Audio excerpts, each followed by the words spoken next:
Tapi belakangan di media sosial dibilang kalau KPU membuat keputusan Minggu 31 ini dan tanda kutip untuk melindungi Presiden Joko Widodo.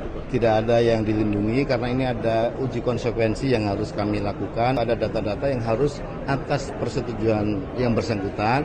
Keputusan KPU 731 itu hanya menyesuaikan dengan pengaturan dalam Undang-Undang Keterbukaan Informasi Publik di Undang-Undang 14 tahun 2008 yang intinya secara umum atas data-data seseorang, para pihak yang nanti kalau kita atur di pencalonan Presiden Wakil Presiden termasuk data-data yang ada saat ini itu berkaitan dengan data-data yang dikecualikan yang diatur di pasal 17 huruf G dan huruf H itu harus dia bisa dibuka atas persetujuan yang bersangkutan atau karena putusan pengadilan sebagaimana diatur dalam Undang-Undang Keterbukaan Informasi pasal 18 huruf A ayat 2. Jadi pada intinya kami hanya menyesuaikan pada dokumen-dokumen tertentu yang ada dalam tanda kutip aturan untuk dijaga kerahasiaannya, misalnya berkaitan dengan rekam medis,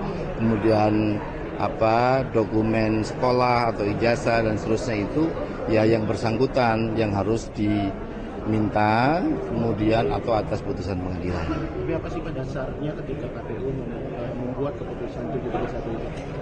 Menyesuaikan Undang-Undang Keterbukaan Informasi Publik, gitu ya. Tapi belakangan di media sosial dibilang kalau KPU membuat keputusan Minggu 31 ini dan tanda kutip untuk melindungi Presiden Joko Widodo. Tidak ada yang dilindungi karena ini ada uji konsekuensi yang harus kami lakukan ketika ada pihak meminta di PPID kami. Jadi ada informasi-informasi yang lembaga itu kemudian harus mengatur mana yang dikecualikan, mana yang tidak.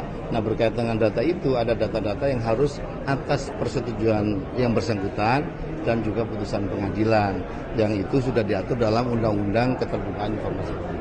Itu berarti termasuk ijazah sama riwayat itu? Iya, kalau riwayat hidup enggak.